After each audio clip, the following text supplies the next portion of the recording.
Welcome to The Rounds, our roundtable events where we discuss emerging and disruptive technologies and trends. If you're a strategic business or technology leader and are building competitive advantage, you're in the right place. We regularly bring together top end user and vendor executives to share their perspectives and real-world expertise. Today's discussion focuses on the rationale for clouds and cloud-critical success factors. Joining us along with our host, Cal BRAUNSTEIN, CEO and Executive Director of Research at Robert Francis Group, are Carlos Pereira, Distinguished Systems Engineer, Worldwide DC and Cloud at Cisco, Diogenes RETTORI, OpenShift Product Manager at Red Hat, Joe McKenna, former VP Distributed Hosting Architecture and Engineering at Fidelity Investments, and Jeff Schaefer, Senior Technical Staff Member, Chief Security Architect, Cloud Managed Services at IBM.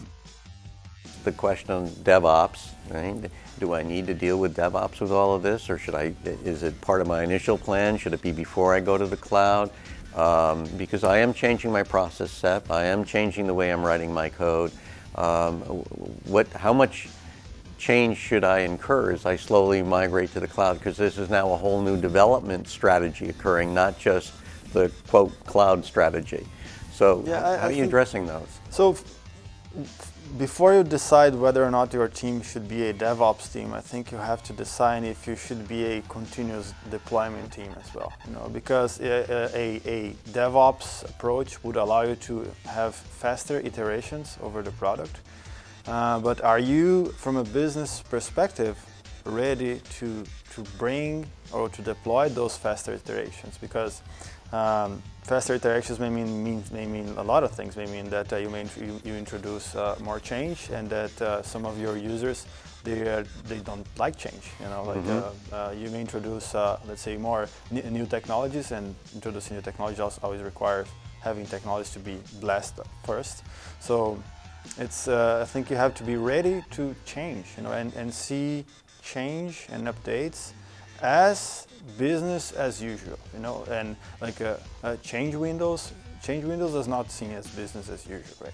A change should be seen as business as usual. So I think all the maintenance windows that see, whenever there's a maintenance window, people get scared of, oh my God, there's a maintenance window, I'm not going to sleep tonight. So this is some of the paradigms that need to move away, and to achieve, let's say, success in deployment, continuous deployment, all your changes, they have to be risk assessed.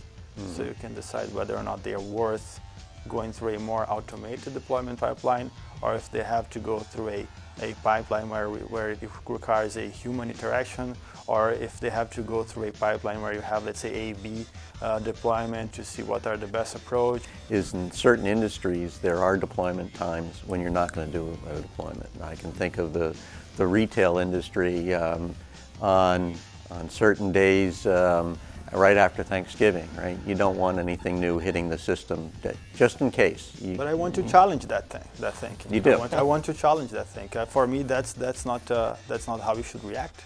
Because one day before, 2 days before, like, market may change, weather may change, and that should make your business adapt to that. So your pipeline should be a very much driven to the perspective of generating revenue. And if we add, let's say the freeze times, like we see all operators. Okay, before December, after December 15, nobody touches anything. Like you see, is it really worth stopping the implementation of new features because you are afraid? So I think we have to. It's a mindset change that takes a while, but that's going to have to happen. Because I'm sure the startups, they don't think that way. I would semi-agree with him. I would semi-agree with him on the dev side of the house. I'm fully in agreement. The ops side of the house, that's going to be a roller bumps on the road to get there. Okay. So technology-wise, it allows us, to your initial question, to have full portability of code and runtime engines, because they're now bundled together with the latest technologies with the containers. And the consumption makes microservice cloud-native applications portable on any cloud or running on-prem. Having said that, it doesn't mean that the ops side of the house are able to deal with those changes and do whatever the business process that are attached for the previous applications and not evolved yet to that model to adapt to that speed of change. So although he is perfectly right on the technology piece of the house and we can make this happen, there might be, and usually there is still be, a lot of pushbacks on the ops side of the house to say, oh, hold on, no, it's not you that's all the nights here doing this. Yeah. So that side of the house needs to evolve, and that relates to some new tooling, some parts of visibility, some evolution of technology side that is happening, but beyond that also on the process piece. Yeah. So mindset, although there is a mindset shift, there is a lot of the business that is evolving to there, defining by the business case of the transformation of the business of the company itself. Let's say a retail company. If a retail company wants to be more accessible through a digital platform as opposed to just for the store, they may actually make this assessment that is saying on that platform as opposed to the system, that the POC system that's over there and all the traditional environment. It still has that flexibility. So I think you're hitting one of the points I wanted to jump in with is that you get the big back-end producer systems, those databases and things along those lines. You're not necessarily going to make a change there because your data doesn't, your database and the schema doesn't change that much. From the GUI and the front end of what the customer sees, that user interface, that's where I may take much more risk, and I totally agree with it. And I think, when we talk about the operational side, when we get to the ops, as we look at technology like containers, I'm going to put the new container in. It didn't work. Guess what? I'm going to put back immediately, right now, the old one. I didn't have to back it out. I don't have to guess that it was backed out right. That was immutable. It is still the same thing, and it is still running exactly the way it was before. Now operations, you've kind of abstracted them from the problem, from the issues. Dev owns that responsibility. Is it working? Is it doing? Okay, it is. Leave it.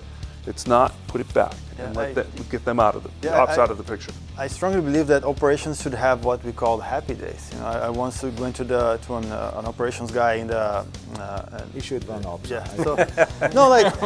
So I asked him what's a bad day for you? And then the operations said a bad day is a day where I'm asked to do stupid things. A bad day is a day where I'm asked to just babysit an application to see what's going to happen. That's a bad day for me. Yeah. And then I ask, what's a good day? Well, a good day is a day where I'm asked to write a very complex, let's say, firewall policy. That's a good day for me. And the way I see the processes, I think processes the way they are today, they are more enabler of bad days for ops than enabler for good days. Okay, and if